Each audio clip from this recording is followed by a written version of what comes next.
Steve Zalewski. We are completely live.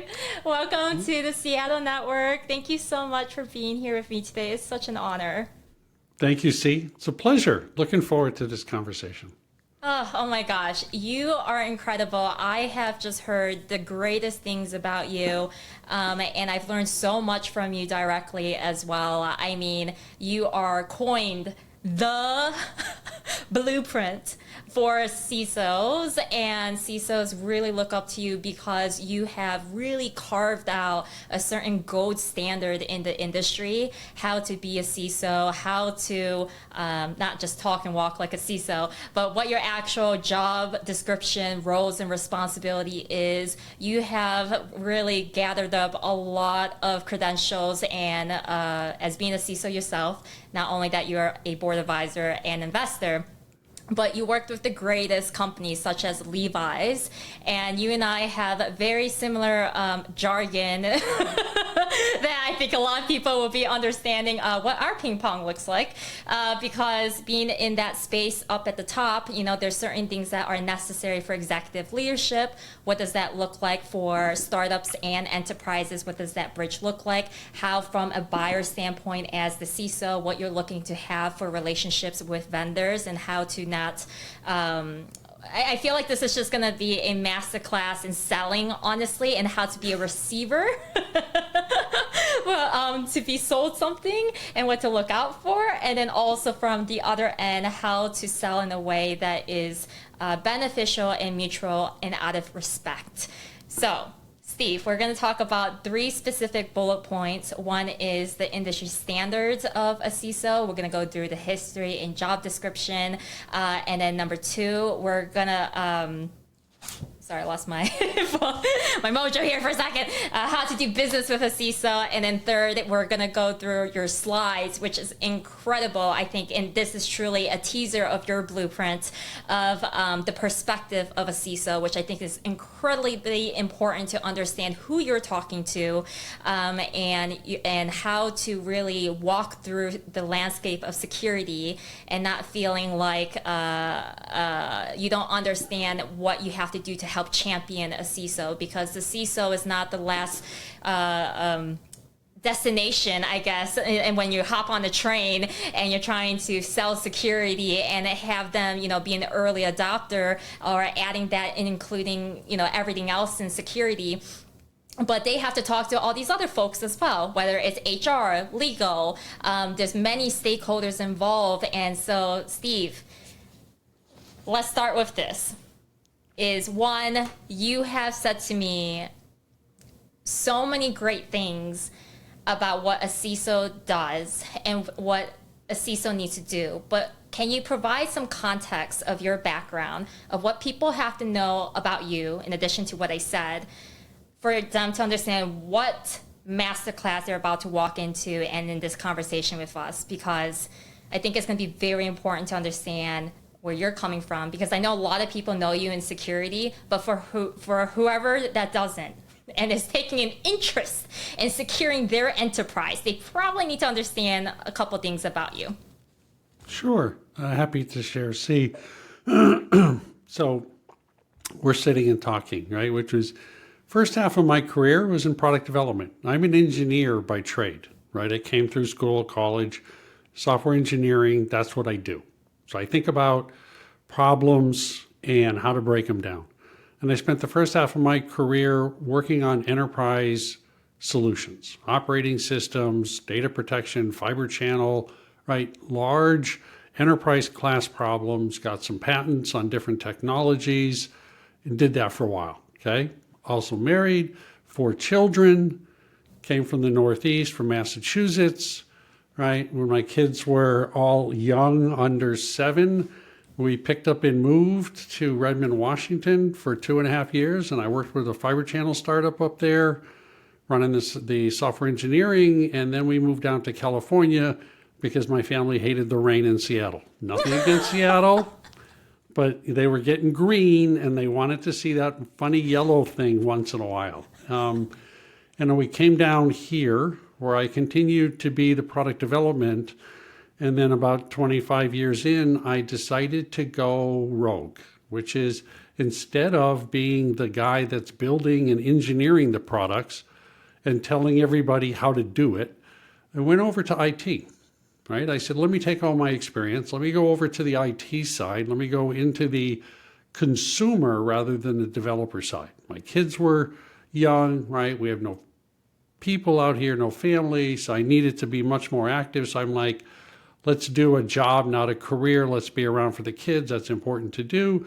Let me go into IT. I'm figuring, hey, no big deal. I've got all this experience in engineering and everything else. IT can do it. So I joined Kaiser Permanente, right? And I, for a year, struggled inside of Kaiser Permanente thinking I've got all this engineering experience and discipline. And IT guys, I hate to say this, are nothing but tool jockeys, okay? And they know a bunch of tools. And they work for a CIO and they do business applications and they deploy all the stuff. And I really struggled because I was just like, that's not how you engineer, right? And their money comes every year from whichever lines of business are trying to put business applications down. So they're always looking for money. It's not good or bad, it just is. Struggled for that and then got some traction inside when I joined a group that was doing some new development, Enterprise Service Bus. And I was like, well, that's actually better because they all wanted to do the operation side. Nobody wanted to do architecture and engineering. I go, well, I like architecture and engineering. The operation side doesn't interest me. So I found a fit. Okay, I was doing that. One of the things I was owning was identity and access management. And we hired our first CISO while I was there.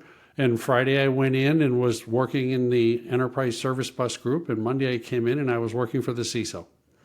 That's how I got into security. Hello. He swept through and he goes, identity access management, security function. So many of you might know Patrick Heim. He was my first mentor in cybersecurity for CISO for Kaiser Permanente. And that's how I got into security. And then 20 years later, I spent 3-4 more years at Kaiser. And then I went to Pacific Gas and Electric as an enterprise architect, laying down an identity and access management program. Ran the enterprise architecture practice, got into critical infrastructure protection, did NERC SIP. Okay, then I left to Levi Strauss as chief security architect, deputy CISO and CISO, international retail. So I had a very varied career, right? And then 3 years ago, I left Levi's and I started my own security advisory practice because I just realized same thing. I wanted to spread my wings and do more. Now I've got the perspective of what's it like to build product? What's it like to buy product, okay? What's it like to sell product? And then you look at security itself and what's it mean to protect a company, right? What's it mean to secure a company? How does that cybersecurity practice evolving? So I just have all that experience that I bring to the problem. So that's who I am and where I am today. I love how you were like, yes, I skip over 20 years and like there's a lot that happened there. I love it so much. Thank you, because I love the point that you're saying, hey, I went into healthcare. I had to go there. And then I went in, and you went through all these different industries, and that's so amazing because that's where you and I relate a lot. And I'm so excited to talk through not just the retail side of being in a how you're able to manage from a global perspective as well. That's really heavy because you've been in the heaviest in the industry that is necessary for the largest volume that's necessary for security. And to mitigate all the risk, there are attacks coming at every single angle at all times. I mean, like, come on. I mean, you basically created an incredible security force and an impenetrable defense system to protect everyone, because it's not just protecting the company, the brand, but you're also protecting the people, their jobs, their the product itself. I mean, everything that's within that ecosystem, that's what you're really protecting. So, wow. I mean, I swear, security is just the unsung heroes of our era, I swear. Okay, Steve, let's talk about the history. Give me a little history buff on CISOs, how they've been only around for 30 years. Okay. So, The practice of cybersecurity has been around for 30, 35 years. And it primarily came up through the technical ranks, right? It was a set of tools for vulnerability management, right? For SOCs, worked for the CIO because it was a technology. And so therefore it came up through the CIO. What is it? More tool jockeys, okay? And that has gotten us a long way, right? Fast forward now from that time, and what you're seeing is the practice of cybersecurity being 35 years old and the profession of a CISO emerging 12 to 15 years ago, okay, that we are a nascent industry and that our role under the CIO is just technology, right, to protect the company, has emerged to a business risk function where it's not about the technology now. It's about what is my obligation to look at the company and protect it against attack, okay? It's not about just providing a business application. It's about how do I weaponize against people that are attacking me and trying to put my company out of business or trying to attack my customers by releasing their healthcare data, okay? Or at PG&E, where it was, from a nation state perspective, they wanted to disrupt the social fabric of the country, right, by taking down the grid, right? Those kinds of conversations, right, that we're having, that we're emerging, is that the profession of CISO has gone from tool jockeys and cyber risk to a true appreciation of what is the business risk, okay, and how do I evolve into a legitimate executive who has substantial responsibility to sign off that potentially puts me in jail now if I don't do my job because I'm accountable, okay, for that protection, but I don't necessarily understand how to have that language with the executive team because many of us are still technologists. We're not business risk individuals, right? And that's the transition of the profession of a CISO, which is like lawyers or like doctors, okay, or like CPAs, is that you hire a lawyer to keep you legal. You hire a CPA to keep you legal, right? And now, from a CISO perspective, it's the same thing, right? Where's the cybersecurity poverty line? What are the laws and the regulations requiring where you're hiring me now as a professional to keep you above that legal poverty line, yet you're not necessarily giving me the responsibility in the company as a named executive or giving me D&O insurance and yet expecting me to sign my name on that risk document. Mm-hmm. Can you double tap on the security poverty line? I love. Can you double tap on that a little bit, because I think of other operators who may be watching and listening in on this, I think that would be something interesting that they should ask or talk about, in their next meetings. Sure. So cybersecurity, historically, Steve's view, right, came primarily from Fortune 500 companies, right, Fortune 500, heavy compliance, right, HIPAA, SOX, PII, you name it, from where we were coming from. And evidence of compliance was what drove the security organization. Put security controls in to generate evidence of compliance against the control frameworks, like I said, HIPAA, SOX, PCI, you name it. So therefore, customers will buy our products because we're in compliance with law. Okay? That's what we're trying to do. So where does our money come from? The auditors, right? We do an audit. We don't pass the audit. The auditors say you got to do better, so we got to give security more money. Security's got to put more security controls in. We got to mature the security function in the company by having more controls to generate more evidence for the auditors to look at us and then say, that's good, but you can be better, okay? So we were building mature security organizations, right? Which means they're getting big and they're getting pretty robust. And now we're looking at what is the maturity of an overall security program look like, and how do we forever climb the hill to get to eventual maturity? Okay? Yes. Now, that is sustainable for a while.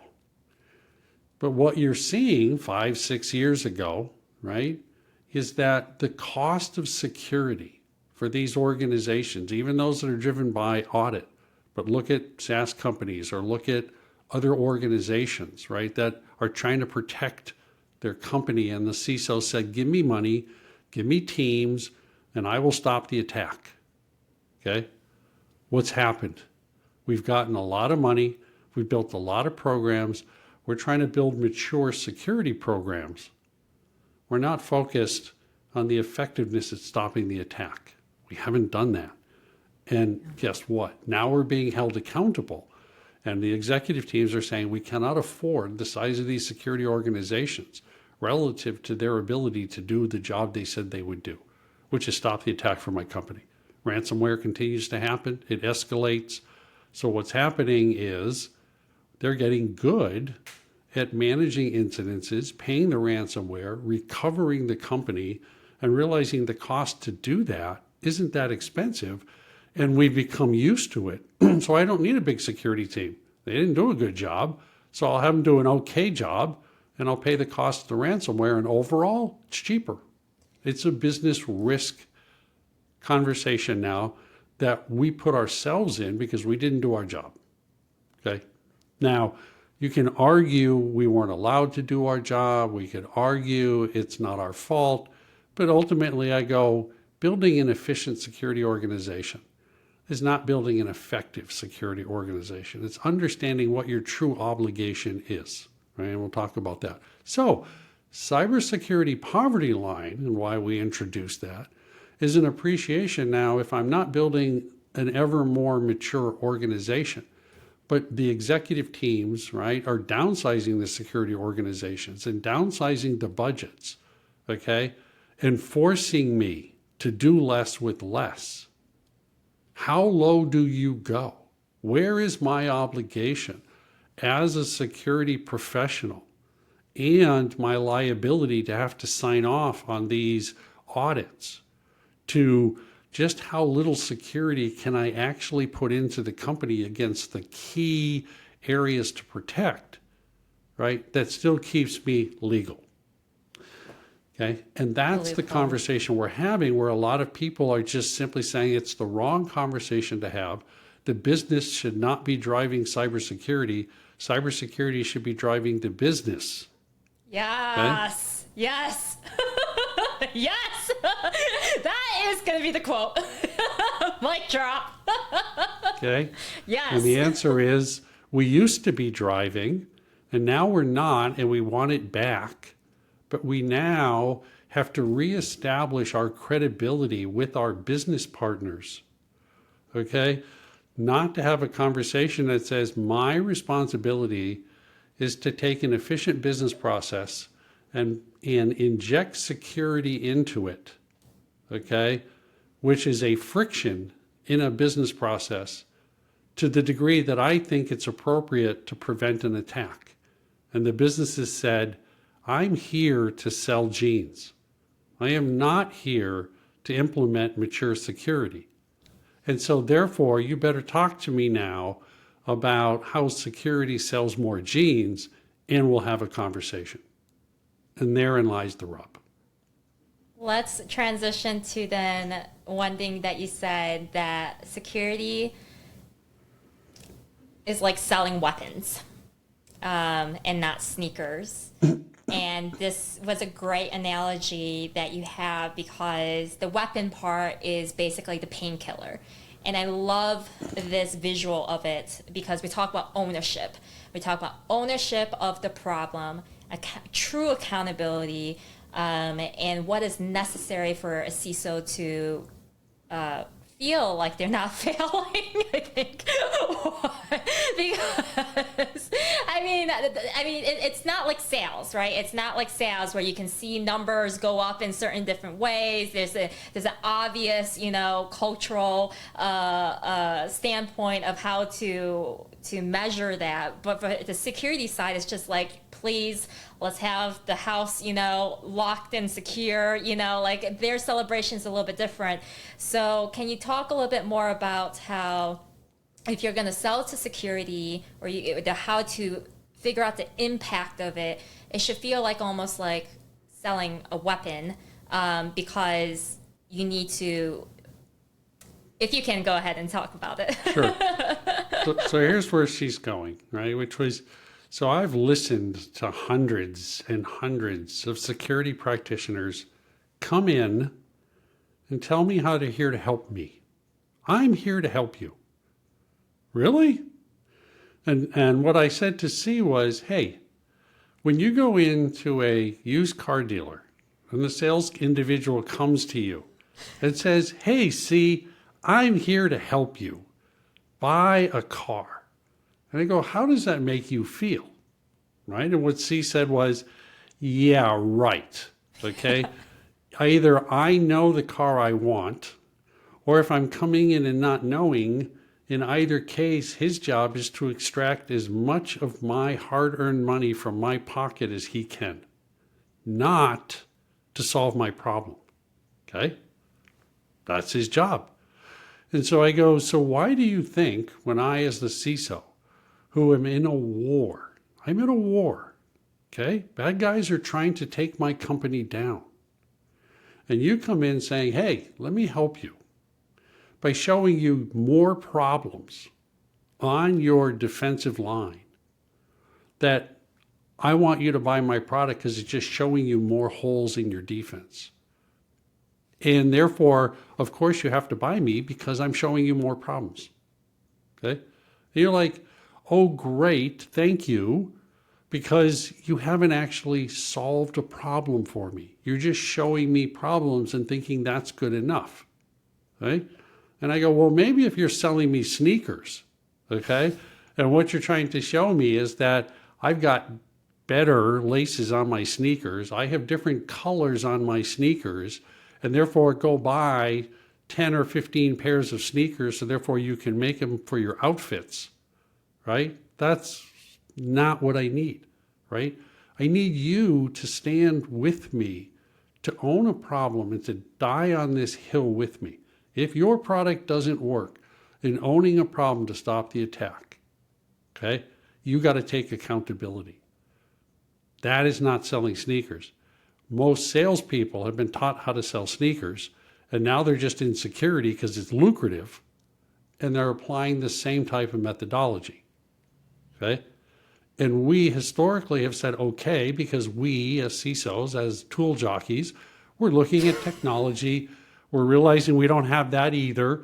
We had plenty of money. So we're going down the supermarket, man, and we're pulling down all kinds of things and putting it in the cart to give it a try. Okay? I love that. Opening the freezer doors. What's in here? Let's go to the dry goods. What can I put in the pantry? Okay, I'll shelve this. Going See? back to the tool jockey. Go on deck. Oh my God. We're coming back so we can build all these things because everybody said this will show us, more solutions, more problems. And the transition where I was going with you was, well, at the end of the day, okay, helping me is whispering in my ear, okay? And when the attack occurs, I take the bullets, right? I got a big bullseye on my chest and the bad guys are coming at me. And you're standing behind me. And when the bullets come, you just step away. You go, well, that was kind of a bummer. Sorry. It was a transactional exercise. And you go to the next CISO and you stand behind him and you whisper in, hey, buy my tool because I will show you some other problems. Okay? And what I'm now saying is no. Right? You got to stand next to me. Okay? And when the bullets come, you got to be prepared to take them. And you're saying that I need a machine gun. Well, where I was going with you is I go, okay, so my job as a CISO, right, is to protect the company. If you're going to sell me something, I need to know, right, that you see the problem as I see it, that you've been through the wars with me, okay, that I'm going to have confidence that that product will operate because I am trusting you and I am putting my career and my protection of the company on the line, okay? So I go, hey, C, so you've been coming in, right, as a smart engineer. You've looked at the front lines. You go, you know something? I think I can build a better machine gun for you. So you go back and you build a machine gun based on what you've observed. And then you come in and you go, here, for $100,000, I'm going to give you this machine gun that I built that's going to do a better job for you to help you protect the front lines. And I'm going to go, okay, so does it work in the rain? Does it work in the snow? Does it work in the mud? Okay. Can I put 10,000 rounds through it and will it jam? And you go, I don't know. That's your job to figure out. I just want to be, right, appreciated because I built you this really cool new machine gun.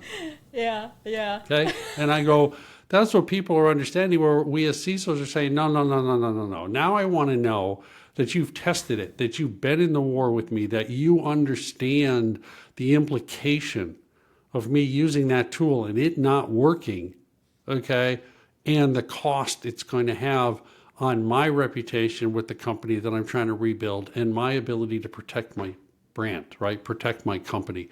That is the transition between selling sneakers and selling weapons, and the expectation to understand what that is and why it's not the same.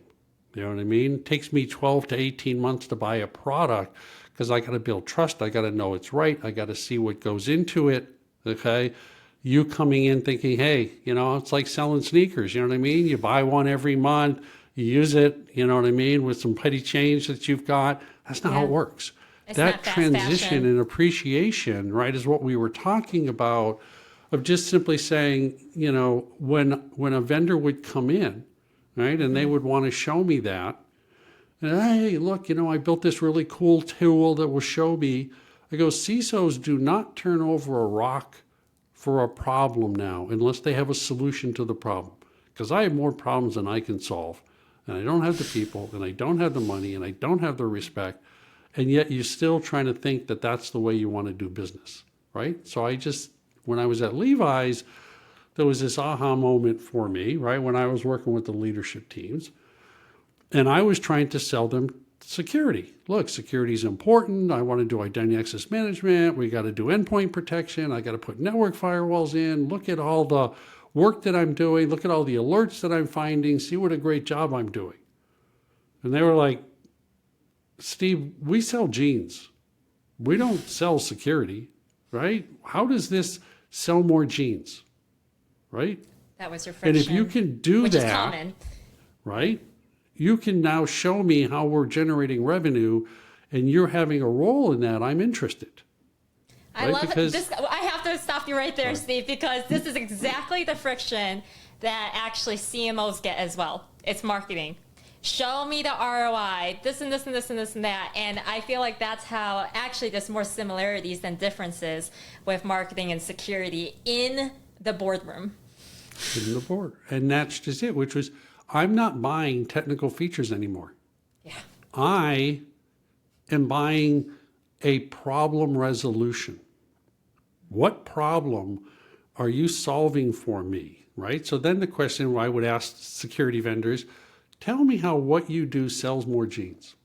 How do you actually have a business value proposition as opposed to having a security technical value proposition that you expect me to then figure out how it has a business value proposition to get money for it? Okay? Not happening. CISOs don't do that anymore, right? That's the transition, because we, to survive at business risk, are now demanding more out of the vendors and the marketing people to just don't tell me that it's got AI. Don't tell me that it'll make me more efficient. Okay? Demonstrate how it's more effective at stopping the attack. Okay? Now we're having a conversation, and the industry doesn't want to have that conversation. That's hard, right? Salespeople do not want to die on the hill. Salespeople want to make it transactional and move on. Marketing people want to take what those chief product officers and the technologists built and trumpet how cool the technology is, when the founders of the technology have never been CISOs and have never been in the field, right? And they're just building cool tools. And we're like, that's part of the disconnect when I'm sitting with everybody and saying, so you're solving yesterday's problem with yesterday's perspective, with yesterday's opportunity. Whereas now we have to look at today's risk posture, today's expectation of success, and today's requirements, okay, for product capability, not product features. So then how did you change this into a business case study for part 2 of the conversation with the Levi's leadership in how to have a different kind of conversation with how many jeans, how does this help with how many jeans we're going to sell? So this is where we've talked about, the types of CISOs, right? And primarily we're technical CISOs. So was I, right? And then we talk about cyber risk, right? Because what we realized is in having these technical conversations under the CIO, the board wasn't cutting it. We weren't getting money. So we talk about cyber risk, identify, detect, respond, recover. Okay, so we're trying to have a risk conversation, which is a good step in the right direction. Because at least people that don't care about security, that it's a cost of doing business, are trying to understand how it's relevant to the revenue for the business, right? That stopping an attack, detecting an attack, they can intellectualize. They don't really understand it, but they intellectualize, right? But that only goes so far. And so my aha moment, right, and taking all of this in and then working it through at Levi's was went in one day to the audit committee and to the executive team, and I said, okay, here's how I want to be measured. Because the technical's not working, the risk isn't working, so what are the metrics? How do I want you to measure my effectiveness in my job? Okay, to keep my job. And I said, so there's 3 things. I put up a slide and I said, I have 3 responsibilities. I have to protect the brand, okay? Because the brand in the Levi's brand is a $6 billion a year brand, and it's taken 120 years to establish it. I cannot damage the brand. What does that mean? That means I better protect my consumer data. Because if the consumers don't like me anymore because we let the consumer data out, they can buy jeans from somewhere else, okay? Denim is denim. We're selling a lifestyle. We are not selling a product, okay? Women selling jeans to women is what we do. So now we understand. Now, my board and everybody else is like, yeah, Steve, you get it. You're now listening to how we think, okay? And I said, second thing, I have to protect our workforce because humans are my weakest link. They get phished all the time. All of you see all the bad emails, you see the phishing, you see the security awareness training, and you see now how bad it is. And there were multiple times a day on average that I would have a successful attack. And so therefore, this is why multi-factor authentication. This is why the phishing campaigns. This is why security awareness training. This is why I said, these are why these controls are coming in, because that's my weakest link. Every human, every person in that room is like, yep, I get it now, Steve, because in my personal life and in my business life, I see what you're saying. Now I understand why we're doing that and the consequences of a breach. Okay? I understand I am a liability. I am a liability, okay? In a good way.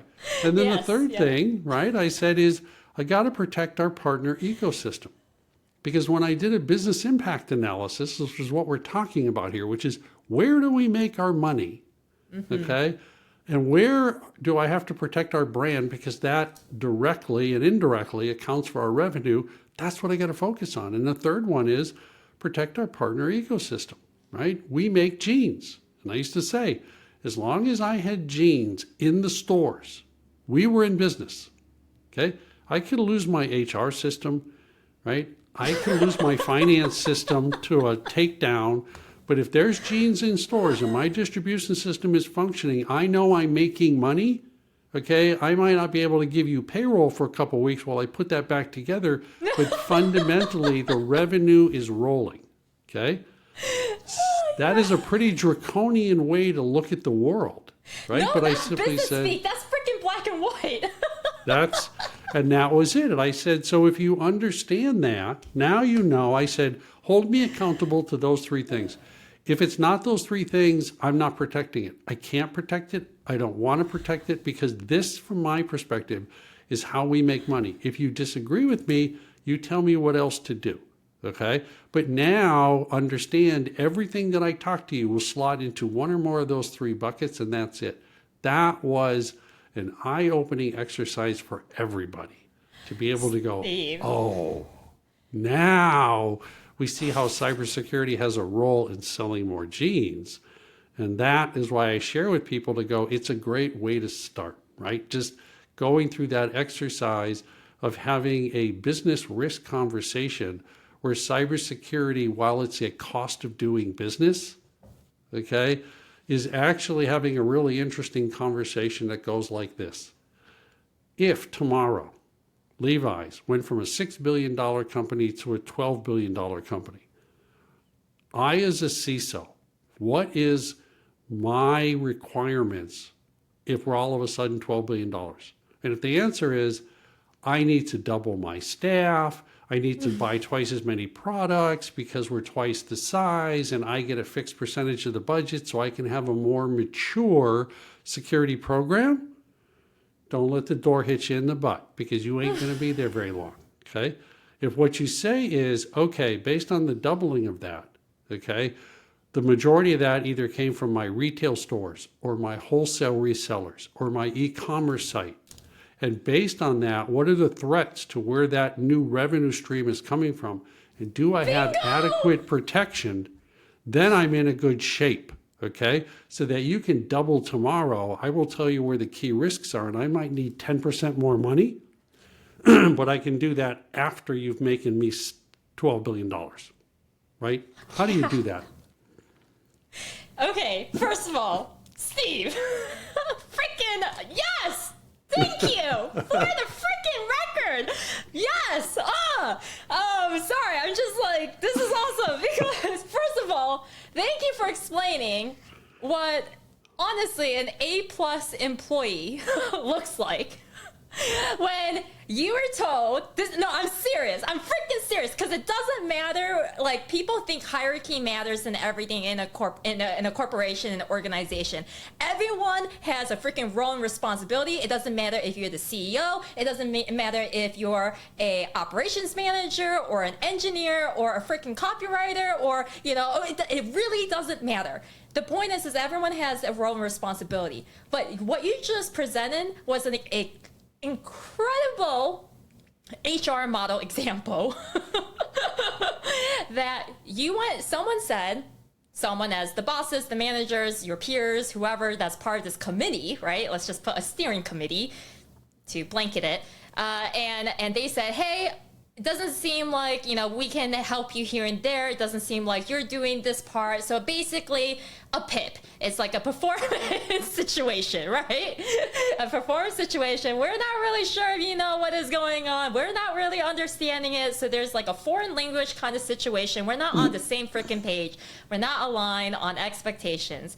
And then you heard what they wanted, that approach. You listened, followed through, and not saying, you're wrong, you're wrong, you're wrong. It's like, okay, let's go and do it your way. You went off and you did it their way. You came back with the results.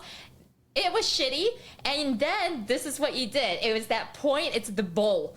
I call it the bowl. You stop running this way with them and you freaking turned around and you're like, look, this is what I understand about my role and responsibility. This is my job description. This is how I want to be measured by my performance. This is what I'm going to do. And that's freaking ownership and that's leadership of that specific role. And it's saying, if you have any questions or you have any additions, please let me know. But that is the A+ move. If anything, that is full of admiration, honestly, and any executive or anyone who's like, thank God someone's proactive because they couldn't figure it out, or else that situation wouldn't have happened. But that's when like the best A players come around. They're like, no, I'm going to stand for this. This is what we're going to do. This is the roadmap. This is how we're going to move forward. And we're going to do it my way. Because I did it your way, it sucked. And so I'm going to do it my way. We'll see how it goes. And we'll talk it out if it sucks. And so I just wanted to capture that one. Number two, Steve, thank you so much for saying the word brand and security. I mean, I need to rewatch this myself. It's probably going to be the greatest drinking game because I have never heard a security person say brand so many times with the correct definition and understanding of what a brand really is. It feels like the amount of conversations I try to talk about brand, either you get it or you don't.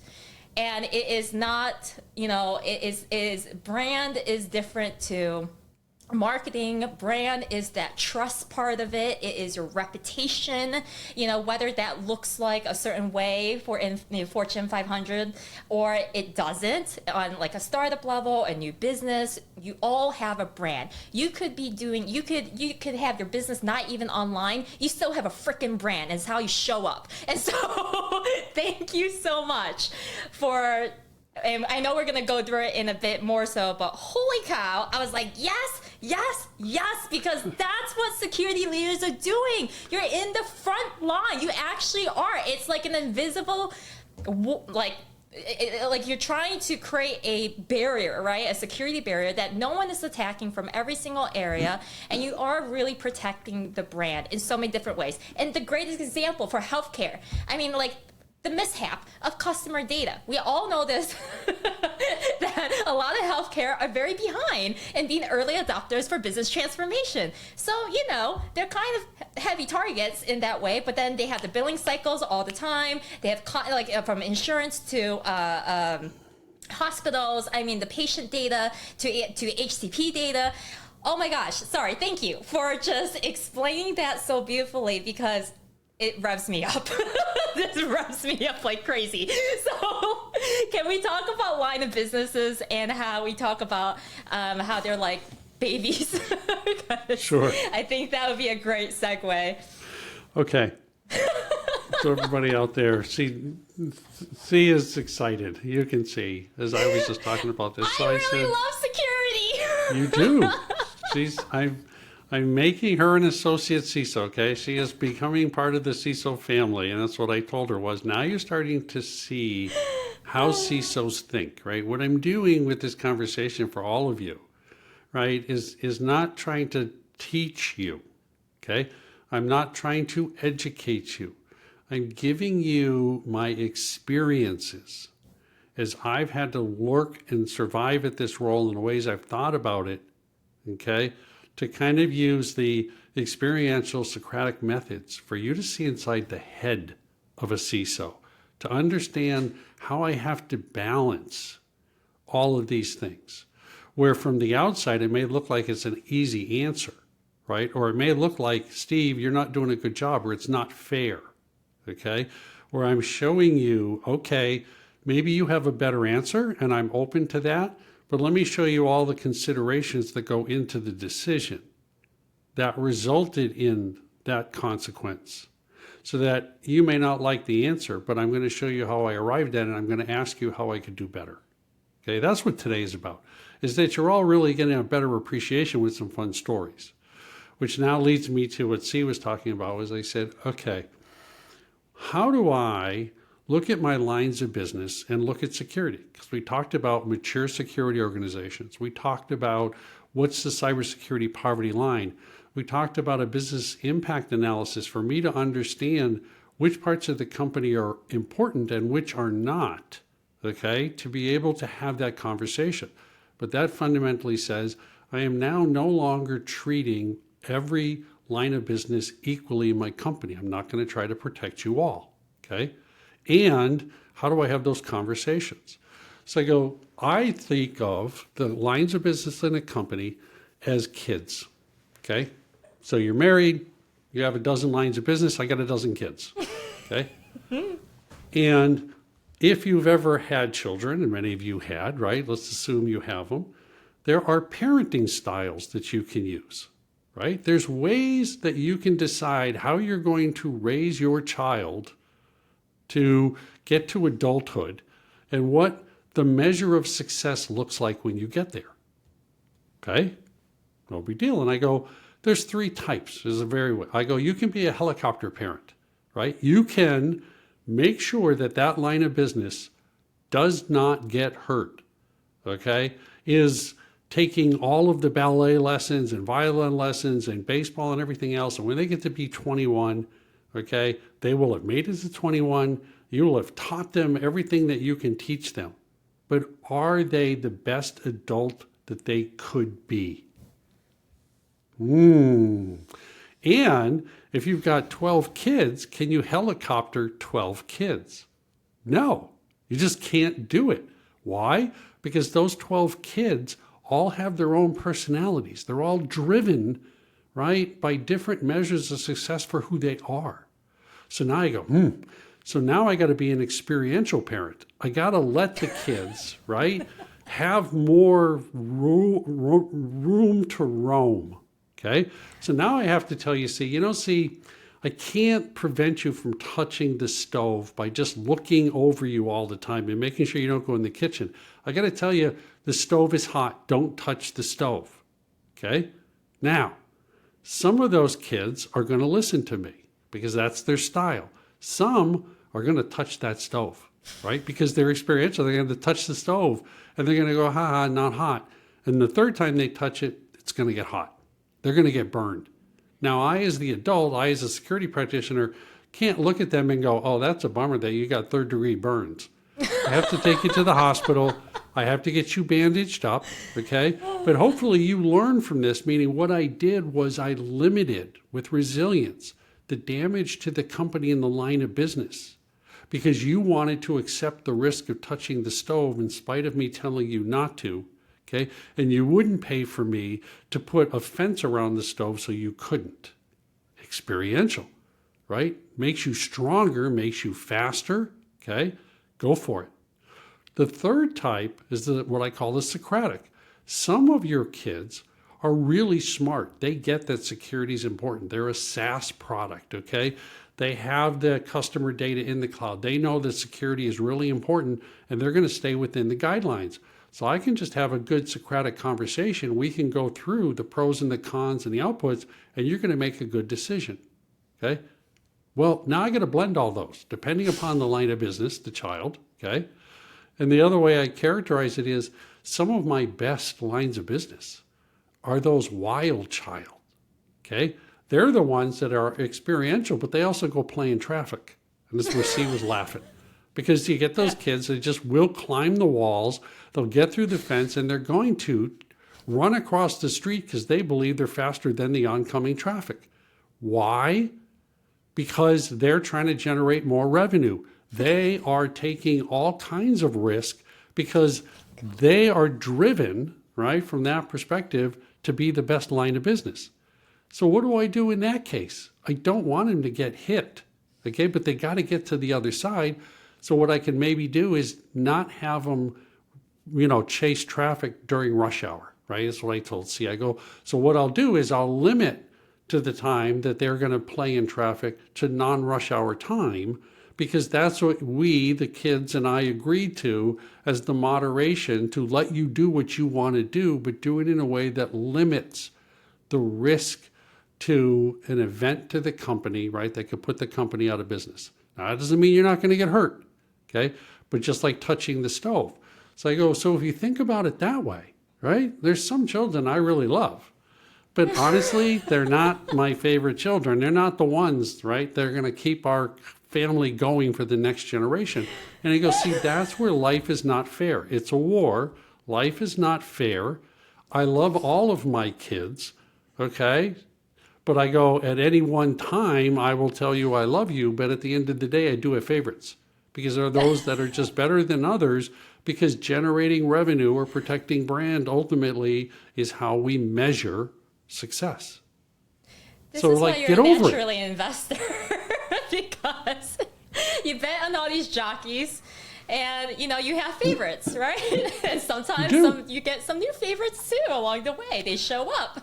And that's what I said, which is if you look at it that way, okay, it became really interesting because the kids, okay, if I tell all my kids, I love you all, I'm protecting all 12 of you, and I try to protect you all equally. Some of you take more energy than others, right? And so do I try to create the same fence for everybody and keep you there, right? Or do I, like I said, acknowledge that some lines of business get more of my attention than others because they're the more important ones and other ones don't get?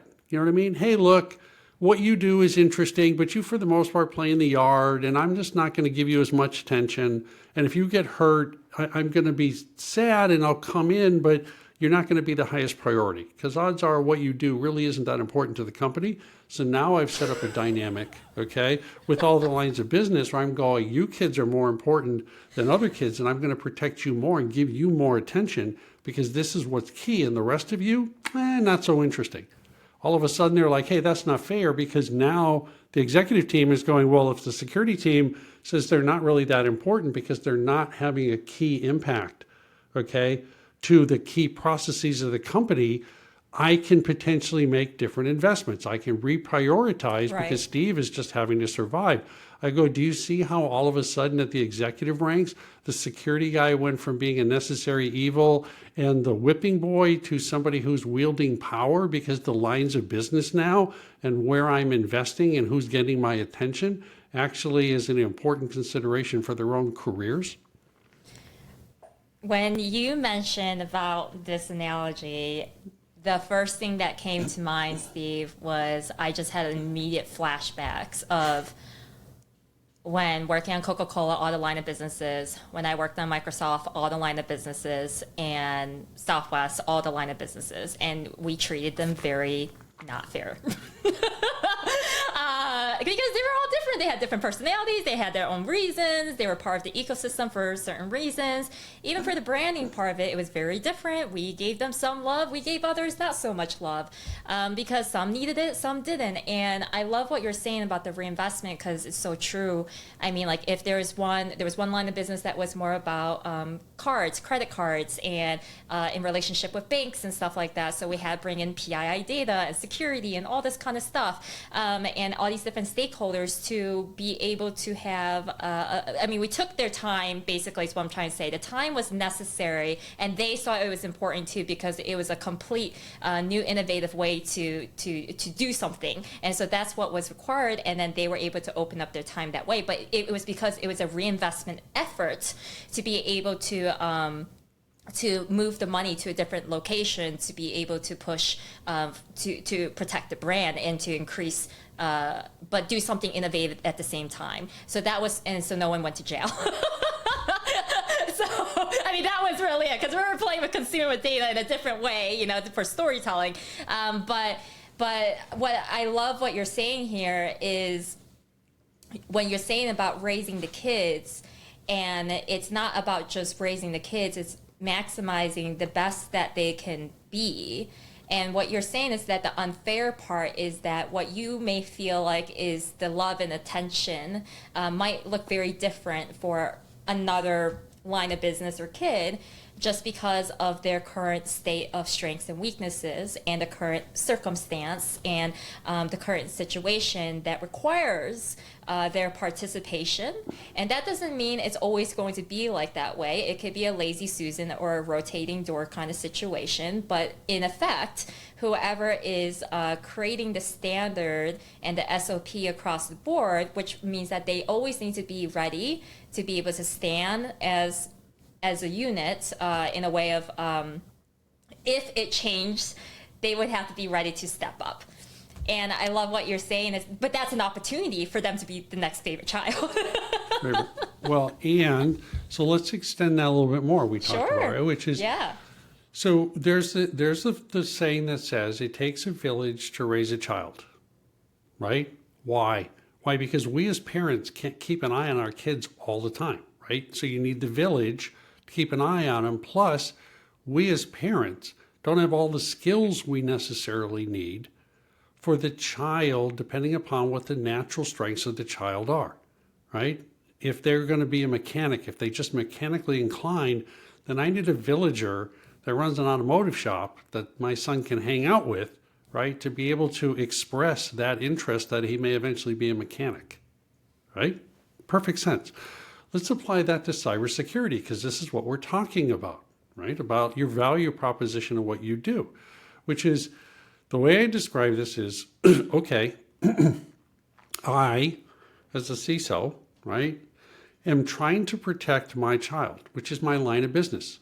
I want it to be the best child it can be. I want it to grow any way it needs to grow, right, to be the best business it can, most productive, right, largest, whatever it is. I can do a certain amount.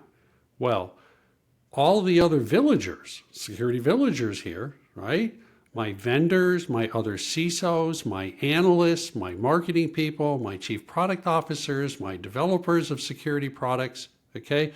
Those are all my other villagers, okay?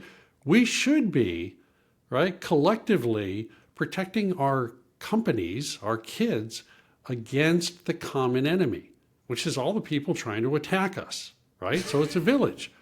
Why are we looking at each other and competing with each other about why I'm better than you at all these things, whether I am or not, because it's more about me demonstrating why I'm better than you than it is about us linking arms and looking at mutual aid and shared responsibility and understanding there's plenty of money to be made, okay? But I, as a CISO, have to be effective in my job, right, at stopping the attack to get money that I can feed to a vendor. And a vendor has to be very good at solving a problem that I need solved so I can hire them, so that now we're all facing outward and looking at the enemies and putting a collective defense together in order to be able to stop the attack.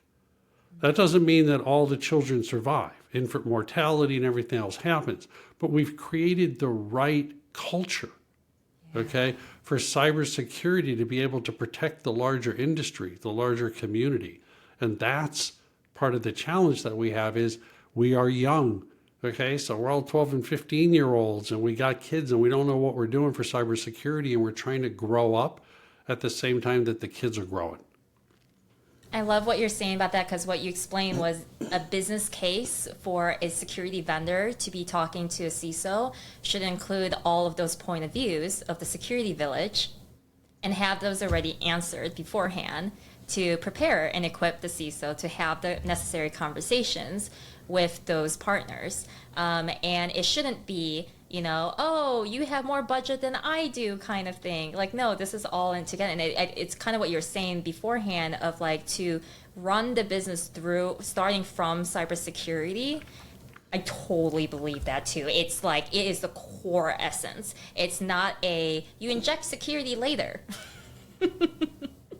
Right. And what you're saying is when I love when you're talking about the difference between Fortune 1000 companies, SaaS companies, and SME, of how CISOs look at these different business segments. Like that for SME, they don't care. Like they don't care about security, for example. Can you walk me through a little bit more about that, on why enterprise is so important and for the role that we have established talking about? And then we'll go into the slides here to be a bit more detailed of the difference of the CISO, but the difference between Fortune 1000 companies, SaaS companies, and an SME in the care of security or understanding or knowledge. Sure. So this is Steve's view, right? And I said this to Cee, I say this to all of you. From an engineer, coming from an engineering perspective, I'm very careful to tell you what I know versus what I think, right? I'm very careful to show you the empirical evidence that I've gathered that's resulted in conclusions versus me just hypothetically thinking about how I would like the world to work, okay? And so in doing this and talking to my peers and being in my own job, I characterize that CISOs, right, when they're in their roles, separate from the types of CISO you are, that there's basically three types of businesses, right? And the first one I said is what I call the Fortune 500. highly regulated, oftentimes public, right, where the CISO's responsibility, okay, is to primarily provide evidence of compliance so that the company stays legal and doesn't have to pay fines for being out of SOX controls or HIPAA controls or FedRAMP controls, right? That's what they're doing. They're big companies. They make plenty of revenue. They have their product lines. I'm trying to secure the lines of business, but my ultimate metric of success is passing all the audits, okay, and just getting incrementally better. That's where technical CISOs were born. That's where the large security organizations exist, because audit and compliance, okay, is the carrot that gives me the money, and they're the stick on the business to get me the money, okay? Just, it is what it is. Then I say, let's look at SaaS companies, of which the Bay Area has lots of them. SaaS companies are really interesting, right? Because in that case, security, right, is foundational to the sale of the product. Because what we're doing is I'm building a SaaS product in the cloud, right? And I'm going to store your business data, consumer data, okay? So I, as the CISO that wants to buy your SaaS product, you have to convince me that the security controls are robust enough that I can trust you with that data. Because if you get breached, third party, fourth party risk management, I'm accountable. And so therefore, the CISO there, right, oftentimes doesn't report to the CIO, they report to the CEO, right, or the CTO, because they are foundational in the sale of every product, because the trust has to be established, right? They're not as big company-wise, team-wise, right? Smaller teams, smaller companies, much more agile, technically sufficient, meaning they're technically very good, but they're not afraid to abuse technology to get the job done. So they're not going to buy 8 tools when they can abuse 2, because that's all the time and money they have.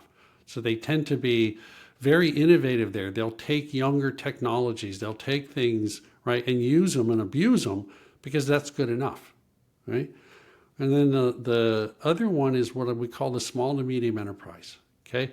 Manufacturers, you make something, right? You make bathtubs, you're a plumbing supplier, you're a doctor, okay? Providing healthcare, but you make something.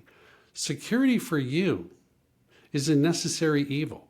You need it because you don't want ransomware to stop your manufacturing line, okay?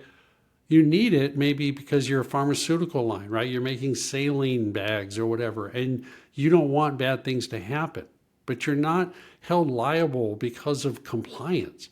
You just know you need it because you need to stay alive, and you know that a cyber attack can take you down, but you don't want to invest in cybersecurity. It's just a cost of doing business. So how little can I invest in the right areas? Because ultimately, I just make something. You know what I mean? Cybersecurity is not intrinsic to what I do, like for SaaS, and it's not in a highly regulated industry where somebody else is telling me I have to do it, okay? Those are the 3 types of environments that you have to understand. And again, if you are a CISO in one, think about the transition to the others, and why oftentimes it's a mismatch is because how you've been taught to do cybersecurity or what you think is the correct way to do cybersecurity is a mismatch to what the business expectations are for them to make payroll. Mic drop. Because on both sides of the table, let me just put it down, founders and investors alike, it's like, who's your target audience? And you just categorize that. And everyone copy Steve's homework. That should be a slide. And it's accurate. And then the other side too, though, is from the CISO side of it is so they can identify the vendors as they're shopping through as to who they actually are serving or positioning themselves if they are right for their level of organizational needs, right? Yep. There you go. Oh my gosh, Steve. So you'd like to say amazing. one size fits all, but now you see why it can't be. black box security has a role to play, right? Because I can't necessarily hire security people. So now that's why I say, which was as a vendor out there, you've got to own a problem. You've got to build a product that solves the problem, not helps me solve the problem. And if you're not prepared to take it there, now you're seeing why you're having challenges, because we've poisoned the industry because we've only taken half measures. I love it. Steve, this section, I would like us to go through the section because this is an open mentorship class. And I would like you to walk this through as if a CISO can learn from you, Steve, the blueprint on how they would be able to talk about themselves and their role and the importance of cybersecurity back to their organization. Because I think that's the most effective and impactful thing we can do, and for them to speak more of the industry standard of how to talk about this perspective. Because I think this, in positioning it in that way, because you are, I truly believe in leading by example.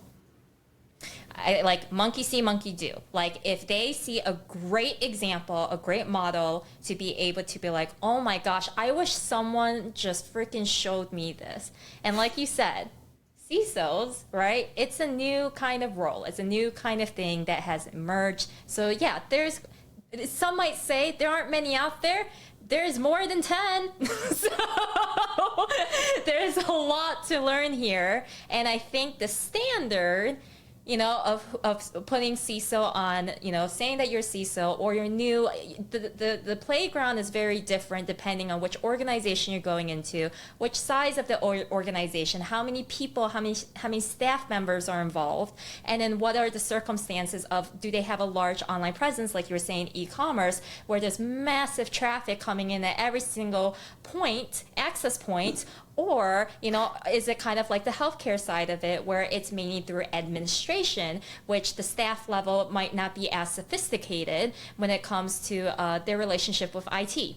So it just depends.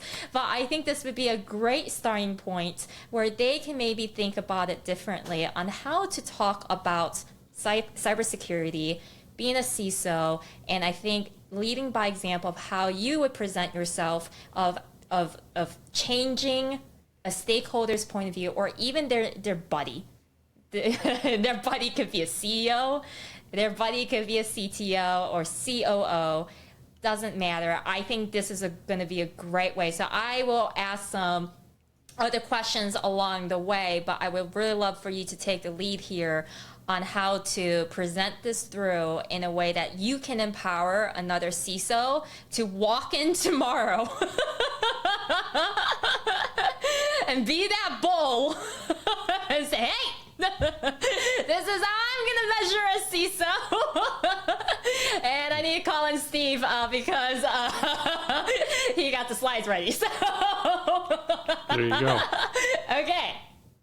So when I talk to folks, this is again, right, with my experience of talking to other CISOs and mentoring emerging CISOs and CISOs that have been in the business and have been laid off or fired or just, become introspective, right, to understand what to do as a CISO. And what I say here is I'll sit down and I pose these 3 questions. And I say, these 3 questions are designed for you to understand what type of CISO you are, meaning how do you want to metric, right, to your business, to your company, what success looks like. And then B, to validate, does the business, does the company have the same perspective of how they want to measure you? Okay? Because if there's a misalignment, now you know why. Okay? And I characterize it this way. I go, hey, all you tool jockeys out there, where we came from, right? Security is job 1. Everybody's job is security. Everybody is a security practitioner, right? Because my job supersedes selling jeans to make sure that we're not attacked, right, successfully. So I go, how must I secure the company? Is that your job? And by securing a company, what I mean is injecting security, which is an inefficiency, right? It is a friction. Nobody would do security unless they were told to. It adds no value. It is a non-functional requirement on a company that is driven by functional capability that sells product. Okay? If you go from an engineering perspective, these are the non-functionals. And everybody knows non-functionals are somebody told me I have to brush my teeth. Not because I need to brush my teeth in order to survive, but it has some intrinsic larger value that I need you to do it. And I go, so if your job is to secure the company, you're going to go in and you're going to add friction everywhere you can to make sure that the company is not successfully attacked. And for certain companies, that's good. You can do that, right? Classic example, any of the three-letter agencies in the government. Okay? Protection of that data supersedes everything, okay? And so you have to go through all kinds of rigorous controls to get access to the data. That's okay. The intrinsic value of the data is so high that everybody acknowledges that. They bitch about it, but they have to do it. Okay? Cool. Right?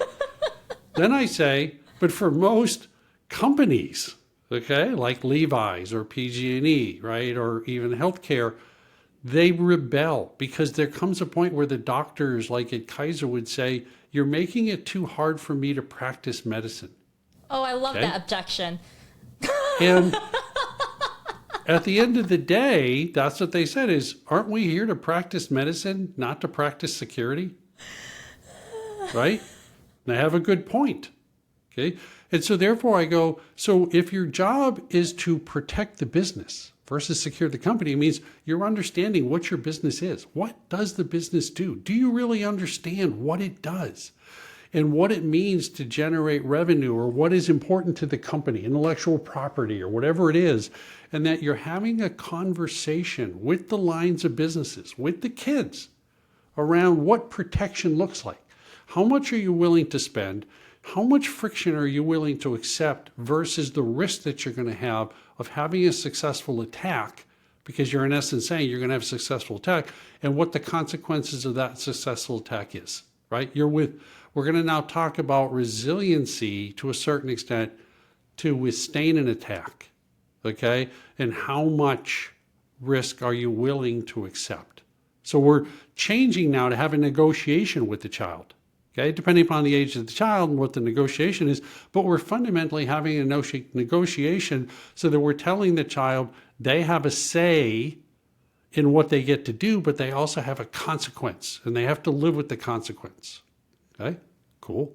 And then I say that for a lot of people is where we're currently at. Okay, so at least you're doing it. Now that's like cyber risk. Okay, look, I need to protect you. I need to detect an attack. Here's why it can be bad for you. You're getting some credibility, okay? And then the last one is where you hear me going, which was, it's how do I enable the business? Now, enable is probably the wrong word because enable is like help. Oh, I'm here to help the business. I'm here to enable the business. The business doesn't need enablement. The business wants to know how you're going to make them sell more jeans. How are you selling, what product? What are you doing? So in essence is, how do I enable the businesses? How do I let the business grow at the speed the business needs to grow and effectively manage the cyber risk in a cost-effective way? That's how you grow the business. That's what I said, grow from 6 to 12 billion, okay? And I go, so now ask yourself as a CISO, where's your comfort level? How do you think you want to be measured? If you think your job is to secure the company, it may be. But you probably want to check with the company and make sure that the company agrees with that, okay? And be careful, because if the company thinks securing the company is how you're going to be measured, and now you've gone through introspection and you've realized looking at the company that you want to do a protect the business. You want to now have a conversation with the company, let lines of business accept more, okay, risk in exchange for less money. You better make sure that the executive team is comfortable with letting the lines of business, okay, have that flexibility. Because if they say no, then you lock it down, even though you think that maybe there's a better way. Okay. And then to enable the businesses to sell more genes, right? Like I said, now you're taking a very proactive stance at understanding what the cybersecurity poverty line is, what I need to do to be able to sustain rapid growth or to be able to do an M&A tomorrow, right? And let it happen. That you're really understanding that the business value comes first, and now you're simply managing the cost of cybersecurity, okay? And we're having that conversation, but you're driving the cost down, right? You're not saying I'm going to be mature. What I'm saying is I have good enough security and I'm staying above the poverty line that the company is willing to spend. And here's the risks. And if they're uncomfortable, we'll add more. Or if my threat posture changes, I'll come back and ask for more money and I'll explain why. Okay. We got a 30% increase, okay, in the likelihood of an attack on a revenue stream that's 45% of my revenue. Okay. That is substantial enough that if I need an extra $100,000 on a $500 million revenue stream, that's going to just show up, right? Because they're just going that from an insurance policy. Okay. And that's the key. When you get to enable the business, what you are is you're selling insurance policies against key risks, okay, for the business that they want to accept. And all I am now is an insurance agent, and I'm figuring out what insurance policies I am providing, okay, for the business based on what I see as the key risk to the key business processes. That's it. Oh my gosh. That insurance part, that's like Norton, right? Everyone, everyone buys it. It's not like they need it, but that was their model. So these are the 3 questions that a CISO should ask themselves technically every single day while they're in that role, and they should be able to answer these questions. It's almost like if they want to refine their interview of should they be in that role, yes or no, these would be the top comprehensive questions. Right. The next slide is the 3 types of CISO mindset. Yep. And this is, so by asking those questions, right, those 3 questions, that's what this slide is doing, is it's actually for each of those questions, it's detailing out, if you want to say, the history of being a CISO, right, the progression of how CISO has gone from a practice to a profession. And we're still on that journey. So if you're a technical CISO, like I said, big companies, you report to the CIO, measurement drives you, right? It's okay. That is not wrong. There's nothing wrong with it. It's just realizing that's the environment that you operate under. So speak that language and you'll be successful, right? A cyber risk CISO is the one that's realizing they're trying to negotiate with the business because they tried as a technical CISO, right, to lock the company down, and the business simply said no. Okay, so he's got to pivot. Well, in pivoting, how do you pivot? So start with cyber risk. That's why I say it's okay. I call it the transitioning CISO. They've now realized that they have to speak 2 languages. Okay, it's not good enough. They have to now be a helicopter parent and an experiential parent, right? They're looking to now realize they have to have 2 different conversations. That doesn't mean that you go all in to being a cyber risk CISO is all there is. It just means you can have 2 different conversations against 2 different types of, okay, partners. So let's do that.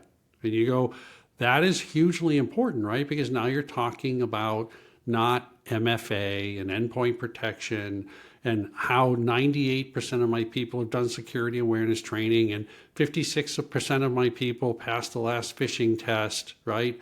And 82% of my company has MFA enabled.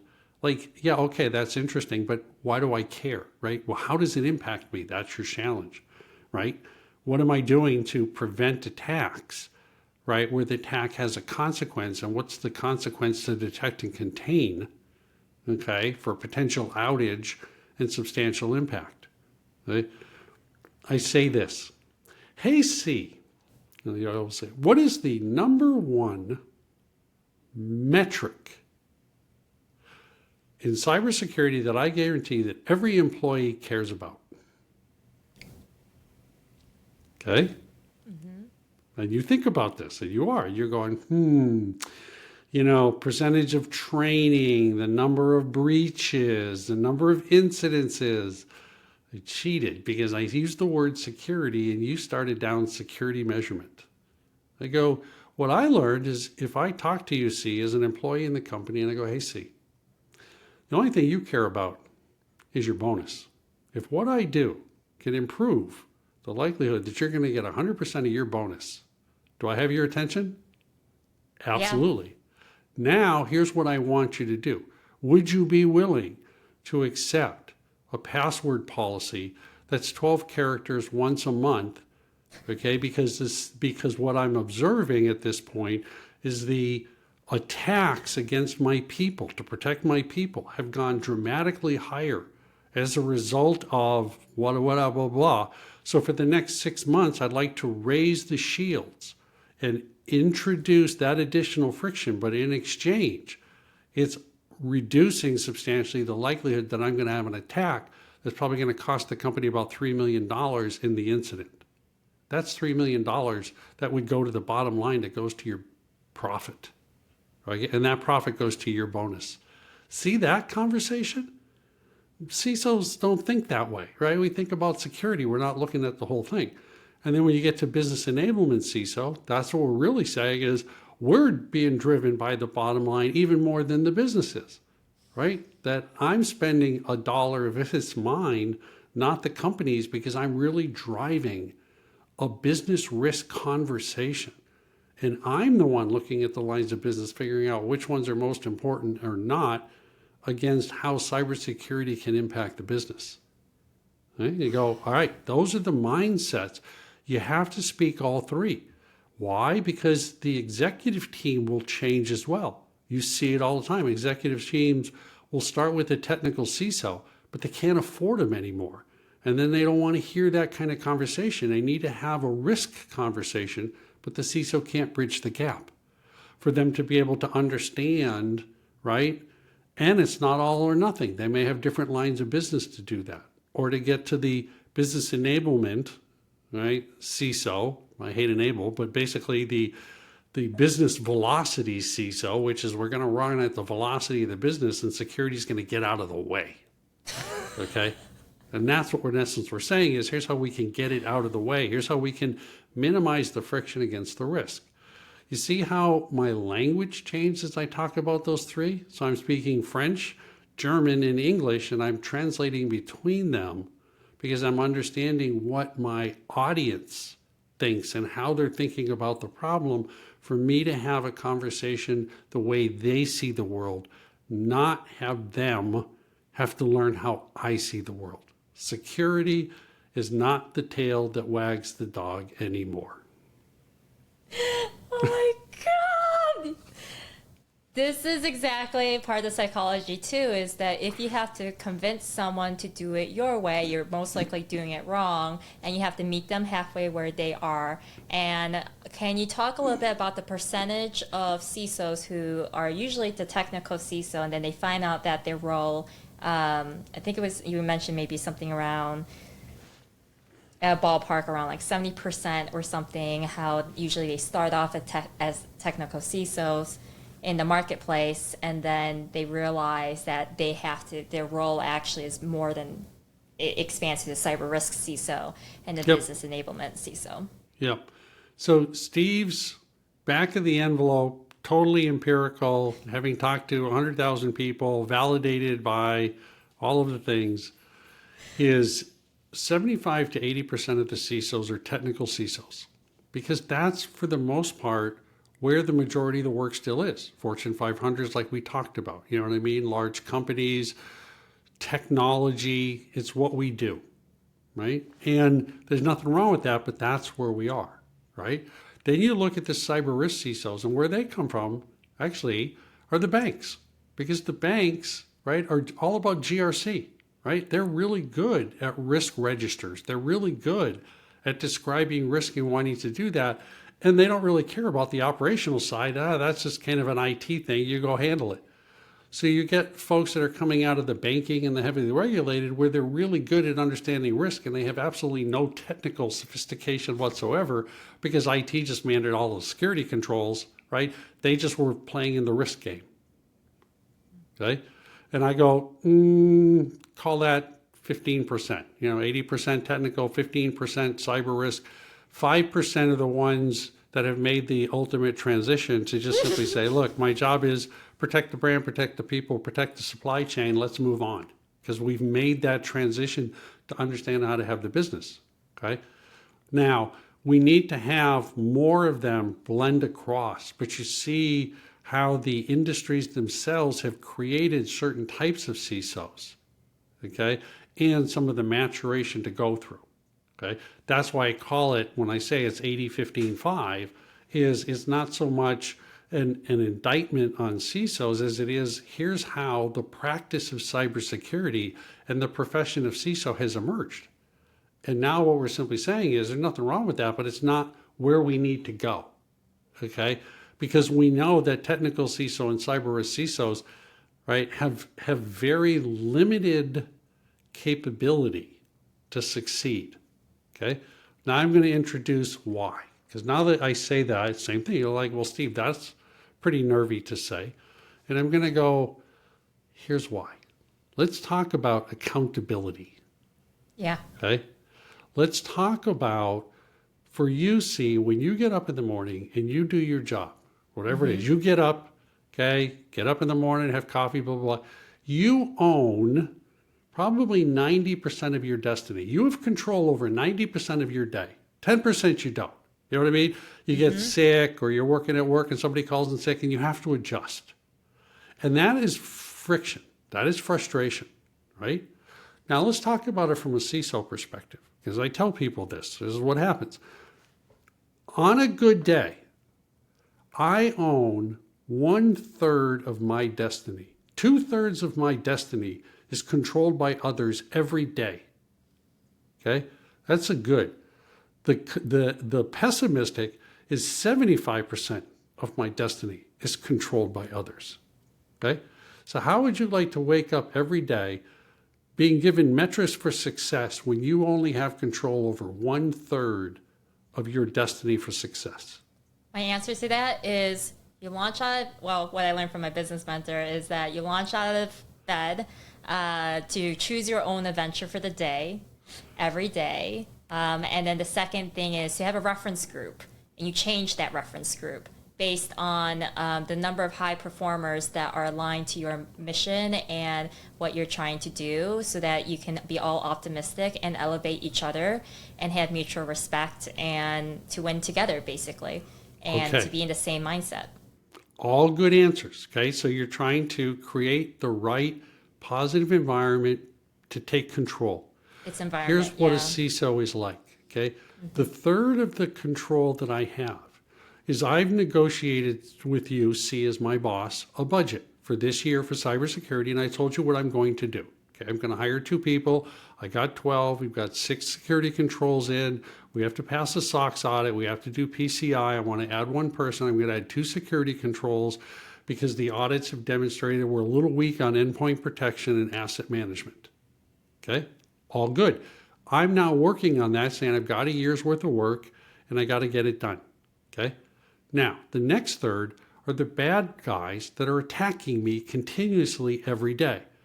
Okay, they're not asking me, hey, where do you want me to attack you where you have your best controls?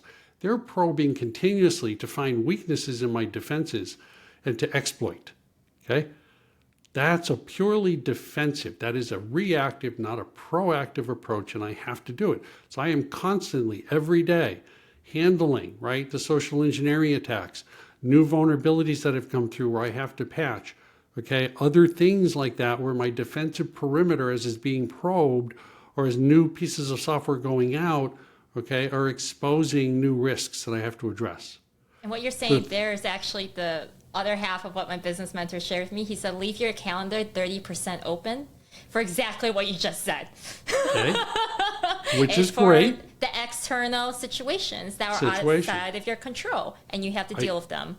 Awesome. Now, the other third is the lines of business. It's the fact that the kids are random and are going to do what they want. And so every day I'm out there, okay, having to bandage up the kids or feed them or do whatever else as a result of them doing what they have to do to make money. Okay, So you're constantly, right, what I call herding cats or embracing the sprawl. Will you please just do what I say, and you're going to make my job easier, and you'll be able to sell jeans? And they're going to go, no, because they're not going fast enough. It's not the right sandbox. It's not the right tools. So they're now just basically going out and doing what they want to do. And I'm constantly, right, herding cats and just embracing the sprawl and trying to put protection around them to the degree that we've negotiated what protection I can, what insurance policies I have. Okay. Now do that 365 days a year.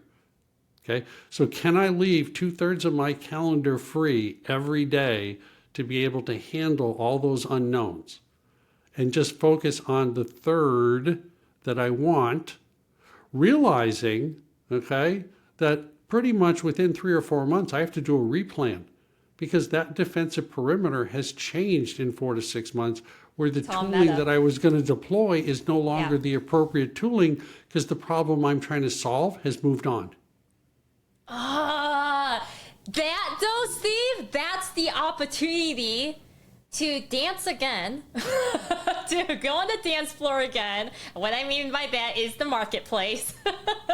And that's why you need to be in good relationships with the people who are trying to help you and stand at your side, right? And build you this awesome weapon, right? To help you have the great security defense force, right? But also from a CISO standpoint, it's that their needs and wants are always changing. They have to change. And so every single year, like you're saying, the budget can change, the needs can change, the situation can change, because even just 1 month ago, it's a completely different landscape. Okay. Now, so we're going to extend that a little bit further, okay, which was CapEx and OpEx. When I buy product, okay, I can buy it with CapEx, depending upon your company, which means I have to amortize it over 3 to 4 years, right? I buy a product, I buy it for 3 years, I amortize it, they like it, right? The finance people like that because it's structured for how much it's going to cost. OpEx is I'm using my, right? It's all forecast. OpEx is I'm using my current dollars that I'm making this year, which is much harder to forecast, and many companies don't want OpEx, they like CapEx, right? Levi's was a CapEx-driven company. PG&E was a CapEx-driven company, right? The Kaiser was a CapEx-driven company. So what they're telling me is, hey, Steve, you want to spend $100,000, okay? We don't want you to buy a product for a year on OpEx. We want you to buy a 3-year product so we can capitalize over 3 years. It's forecastable. It's actually got tax consequences that we like, okay? And we used to do that. Well, what I've just basically said is, as I was working at Levi Strauss, it was coming to the point where tools that I would use for 3 or 4 years, I was throwing away in 24 months, even with a year left, because the problem, right, the way that the attacks were going, the way the technology was coming in, I needed a different technology to solve the problem for the type of attack that was emerging going into cloud or going into SaaS. And in essence, I had to write that off because I was going to obsolete that technology because I needed to go in a different direction. Holy mackerel. So now, what kind of a CISO are you when you're writing off a third of your budget every year and investing in something else and realizing the tools are only going to be good for 18 or 24 months? Then I got to pivot again. See, the speed of attack, okay? The weaponization of the speed of attack, like with AI, right, translates also to my ability to weaponize for defense and the speed with which I have to be able to change my defense. And that's not well understood. But just to connect the dot there, this is why we put so much money into defense from a country level. So hopefully someone can connect the dot there a little bit on a corporation level. Oh my God, CapEx and OpEx. Thank you for saying this on the record, Steve, because you just gave a freaking business masterclass, I think, not only to security leaders, but also to new business leaders who do not understand that. You just spoke like a CFO, by the way, for a hot second. You just put another hat on. I'm like, oh my God, yes, yes, yes. But that is part of the business case, right? It's like the business case when you're talking about when you're chatting to technical CISO and you're trying to, and the technical CISO is trying to understand, they have to answer some questions to the CFO and saying, hey, we might have to, based on the current state of the organization that I am in with you, this is going to be part of the forecast or not. It just depends. And for you to be able to give that nugget, to give a direction of how you can check and balance if this tool is viable, and then also working together with the vendor if they are going to exist, one, two, can provide maintenance and help during that time, and what does that relationship can look like based on the problem they are helping you solve and own together. There you go. Now you're a CISO. Welcome to being a CISO. Shall we go through? Oh, should we? Is there anything else would you like to touch on? Those are all good. So we talked to all that. So for all of you that you're seeing, we kind of spoke through it so that you can see this. Yep. Okay. Now, stop here. Okay. Sorry. Go one more. So all we started with was I asked 3 questions. How do you want to see yourself as a CISO? And with that, we talked about the mindset of being technical or cyber risk or business enablement, and how that looks in the types of industries that you're in, because then we talked about the 3 types of industries, right? So there's how do you see the perspective? What are the CISO mindsets? And what are the 3 industries that you're likely to be in? So in essence, I've created a 3-dimensional cube of how you look at these problems that you pivot through depending upon who you're talking to, okay? But it all just really comes back to these 3 questions to set the stage to understand what success looks like. Yeah. How must I secure the company? How should I protect the business? And how do I enable the business? Okay. And then this slide is where we want to go, which is the blueprint. What I spoke to. This is the cheat sheet, right? For all you guys, for all you folks out there, right, that are looking for the crib notes and the cheat sheets of what did Steve say and how do I walk away? I go, start with this, right? I go, for everybody that's trying to do a business impact analysis or figure out what your job is, okay, start here. Ask the 3 questions, but start with my business risk priorities are protect the brand, because almost everybody has a brand, including your own. Your CEO has a brand, right? Protect the workforce, because the human is the weakest link, and protect the partner ecosystem, right? What do you produce? Right? Like at Levi Strauss, it was the manufacturing and distribution centers to make jeans. But over time, right, as our cloud footprint went from 5% of the cloud when I was first there, 95% with on-prem data centers, to we were probably 75 or 80% in the cloud and 20% in the data centers 5.5 years later, okay?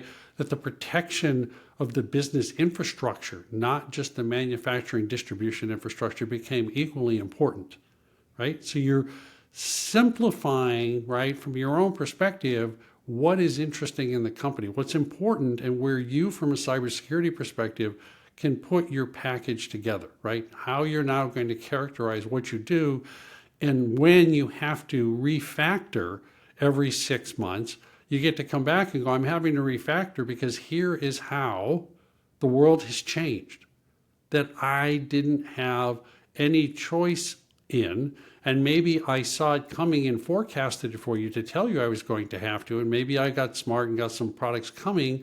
More likely, this is what the line of business has decided in the last 6 months to do net new that wasn't in the forecast. And this is how my defensive perimeter, how my attack surface modeling has changed to reflect what the bad guys are doing to attack my industry or myself personally. And this is what I'm having to do to be able to rotate to do that. Okay? So now you're having it. The key for me is the bottom. See the resiliency operating principles? Mm-hmm. A good CISO will talk about confidentiality, integrity, and availability, CAI. You know, that's what we tell everybody. That is the underpinnings of a good security program. Right? But we all are realizing now that doing that isn't, okay, the end of the road. What we have to do now is, because we can't prevent the attack with 100% guarantee. I cannot spend all that money and I can't stop the attacks. They still come through, primarily because humans are the weakest link. Well, then now I have to go from what is my first line of defense, prevent, to what is my last line of defense. Now I have to detect, contain, and then I have to provide the evidence of defense to demonstrate that I said what I did. And I did what I said. Okay? Follow through with leadership. Follow through leadership. So what I'm really doing now is going to the bottom. I'm continuously delivering the intended business outcome despite adverse cyber events. I'm becoming resilient to withstand the attack, okay, because I can't just prevent the attack. And so how does that change your posture now as people are understanding, right, how I'm protecting the children differently, how what I'm doing is providing insurance policies against certain types of issues, right? Hurricanes or flooding or life insurance or health insurance, car insurance, right? If I have kids, right, the insurance for that, right? College insurance, that's what we're doing Pet now. Insurance. Yes, pet It's on insurance. the rise. So you see that? So now what you realize is all my security controls are basically forms of insurance against how the company is going to have an adverse, right, cyber event that's going to provide impact, right, to my ability to sustain the company, to make money or protect the IP or whatever it is that you do, right? And you can apply this to any company as a great place to start. It's a great place now for you to be able to get your mind around how you want to have the conversation. Thank you, Steve, because this part, though, that part that you talked about, the operating principle, again, the whole cybersecurity should be from inside out. And for it to be for the business to be sustainable, I mean, we live in the era of the internet. It's no crazy big surprise just because the pandemic happened, you know, that you use the internet to access certain things. And, you know, whether it's remote work or work from home, or it's, you know, adding new vendors, for example, it is the way of doing business. It is being able to operate in a way that you are really open to not just risk, but I think having the industry standard of, you know, how can we stand pretty tall and feel confident in front of our customers, in front of our employees, and in front of our investors that we're a really strong company and we're very safe and secure in how we are operating, which makes us a really good business. And a good business vendor, a very like good, I mean, you can choose, we live in America, you can choose who you want to do business with. You can choose not to do business with certain people too. And so for you to stand up amongst the crowd to be a great vendor, you know, this is an A+ report card, really, to be a great enterprise, to be able to feel like your customers can trust you with their data, with when they're on the page, even for a SaaS company, and they're like, oh, I want to try this, and they can put the company credit card details in, and they feel good about that. You know, like looking professional, looking legit, feeling like, you know, you are someone that they can take care of your details. And then also the churn in companies, right? Whether it is volunteered or not, right? But with everything that happens within HR, I mean, HR and IT, they gotta be friends. They got, you know, it's not just the department leaders, but everyone got to be good friends. And you're totally right. You got to put your personal agenda aside when you're in an organization. I mean, you're not just doing the interest of security because you are practicing. I love how you're saying, like, are we here for the objection was, are we here to practice medicine? I mean, there's NGOs to do that, but in a lot of these conversations that we're talking about is within the container of a for-profit enterprise situation. And so you cannot make a profit out of your passion, and interest. Like there's different business principles that has to go across with how to actually operate so that you can hire and you can create jobs and you can be a part of economic development, whether that's local, home, or away. And so to be able to have this incredible security posture, and so that you are reinforcing a lot of positive behaviors, whether that they learn it from the organization, that you're able to create an incredible program, security program that they can learn from, and they can bring it home or to their next job. And then as CISOs jump around from one place to another, we're all collectively able to provide a better standard, going from industry standard then to a gold standard, because that's what the industry believes in. And I just think security is really important, Steve. And this is so important. This principle is about the principles. Because if you don't got the principles down, nothing's going to happen. And to your point now, right, like what you said, was I look to all the vendors, I look to all the analysts, right? I look to all the CISOs and I say, okay, your responsibility is not to help the community.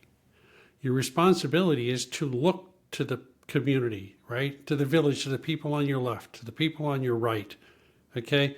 And understand the role that you play, right? To protect our kids. And be clear about what you do. And stop fighting with each other. Stop it.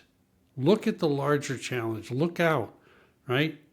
And what part of the problem do you own? What part of the problem do you own to take accountability for? Okay?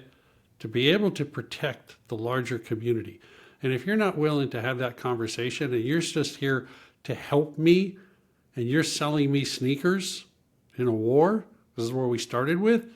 Can you see now why all of that existing way that we've done business and people expecting the status quo to result in the same outcome, and it isn't, right? These are the changes that are occurring in the larger cybersecurity industry and practice and profession as we are maturing, right, from a set of tool jockeys to really understanding the true impact of cybersecurity has in the business economy.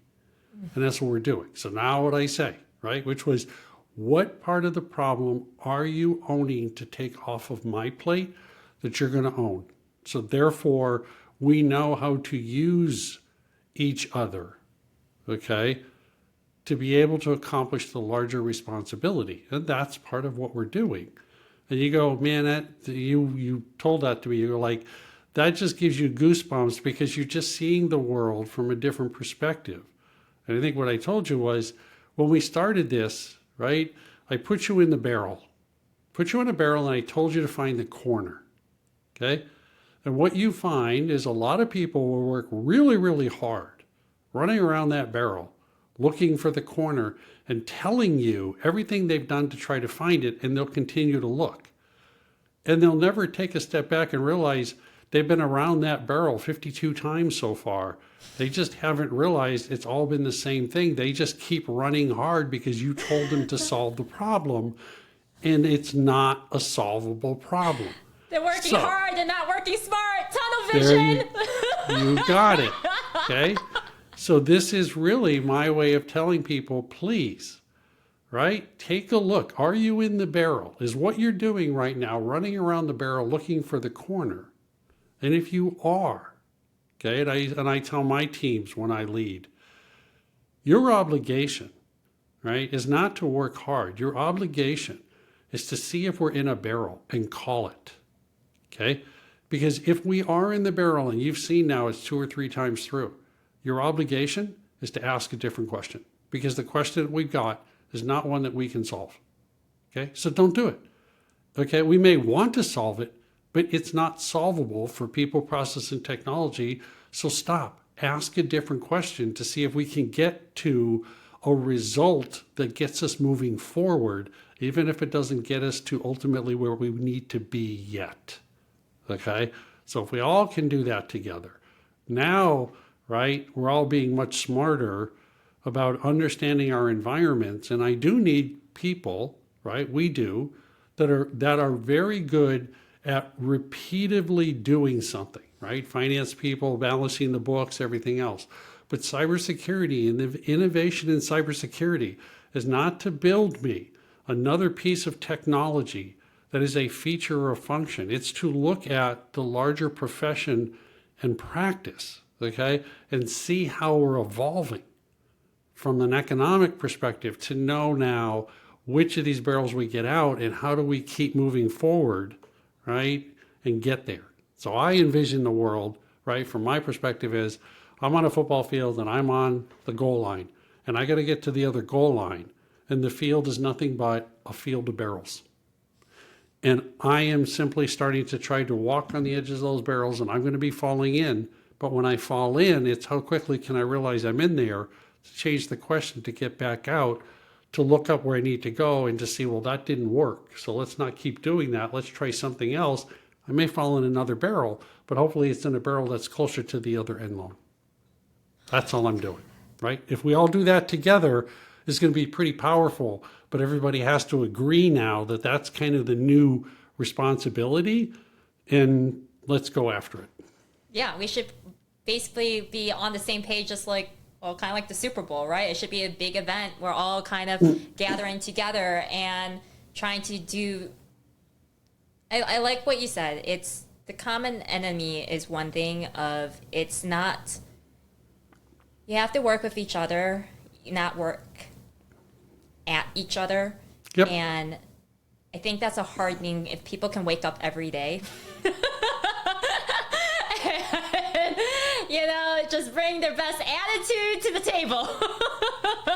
That, you know, to be cooperative, to resolve through communication, to be able to ask the right questions, like you're saying, to be able to communicate what the problems really are. I love how you talked about economic units there. I think that is also part of the business case. And I mean, it's been such a great journey to understand how you see the world, Steve, in a way how you approach problems. I think that of all the takeaway, that is the gold standard. Because you could be a great engineer, mathematician, scientist, you know, but having that real life experience, that real world experience, be able to approach problems so differently, to be able to zoom out, almost like if you've seen yourself from space, and being able to really look at the problem and see how big the problem is and how it can get to and how it can spread pretty vastly and fast, or not, and how small it really is, and if it's a people problem, which is most of the problems. I always say the best part in business is the people, and the worst part in business is the people. And we're all people, so we have our good days and we have our bad days. But I feel like what you have shared together today, thank you so much for increasing the industry standard. And I think that's something we have to keep on talking over and over and over again, how you shouldn't be really different at home or at business.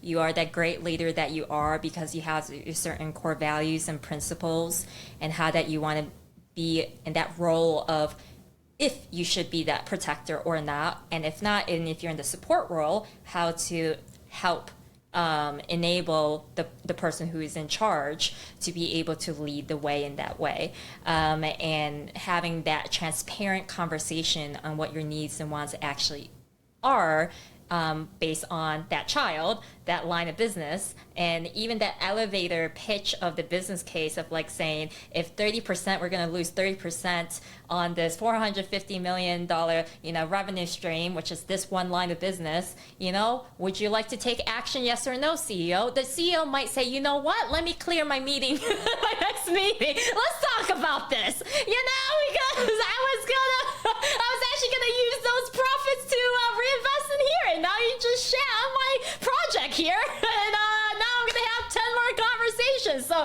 maybe I should reprioritize this. But I love this conversation because what you've also helped to illustrate is that the CEOs have different problems. See, to be in the position of a CEO, the executive decision maker, you're choosing problems based on which size of the organization you choose to be a CEO in. And your experience, not only with Levi's, but like also with the other companies as well in the different industries, it really illustrates the example of you don't want to have problems that you're waiting on to be solved. And this is where vendors can help. The tools or the service that they provide can help.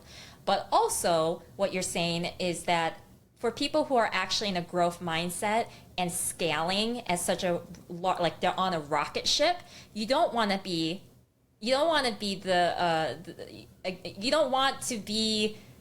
stumping their growth. You don't want security to be in the way, right? You don't want anything to be in the way of that growth in that rocket ship. And so the greatest thing that you're saying is that if I were to pay for this weapon, this pain, right, killer, I'll pay it. But help me understand what this is, and let's work together what that actually is. And then you'll pay for that pain to be taken away over and over and over again, because that's how a company actually grows. It's not based on if Jim or Sally gets promoted next year. That's actually not it. It's actually on executive level saying, hey, these are business problems, and then everyone in leadership is trying to figure out how to solve that problem. Whoever solves it first should actually get the greatest bonus, and to be able to accelerate the company, because this company will win too. So that's a very different mindset though. So I can't believe you touched on that, because I'm like, you're freaking ace, Steve. Holy crap. Like, wow, high performer. This is gold standard. Woo! Steve. So what we did, right, is, and for all of you listening, right, I appreciate the opportunity to kind of let us do this. And I took C on a journey when we were first talking, and today was a journey for all of you, right? Because what did Steve accomplish today? First, empowerment, okay? I removed the veil of security as this hard thing, okay? So you all are now empowered to be part of the solution, because nobody can tell you you're not smart enough to know the problem. Okay?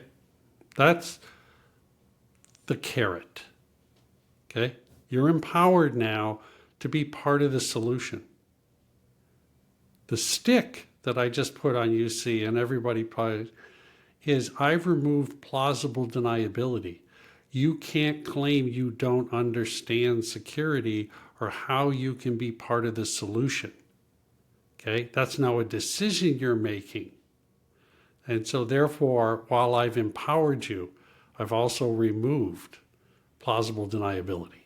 Okay? So I've given you both the carrot and the stick for you and each of you to figure out how you want to be part of the solution, but you can't complain with the decision that you make. Steve Zalewski, thank you so much for sharing your expertise, knowledge, years of wisdom, and I'm sure that didn't come through without any pain. Thank you so much. High five. High five. And to everybody out there, I say, look, I'm paying it forward here, right? My obligation is to share my knowledge, to do it open and honestly, to tell you what I think and I know. I'm here for everybody, okay? I am one individual, but that doesn't mean I'm not here to support, right? So let me know what I can do to help. Security is a family. We have each other. We need each other. We can't compete with each other. So I open and honestly say, I'm here for all of you. Let me know what I can do to continue to support your journey. Thank you, Steve. Thank you. Thank you for everything. Oh my gosh. Thank you. Thank you.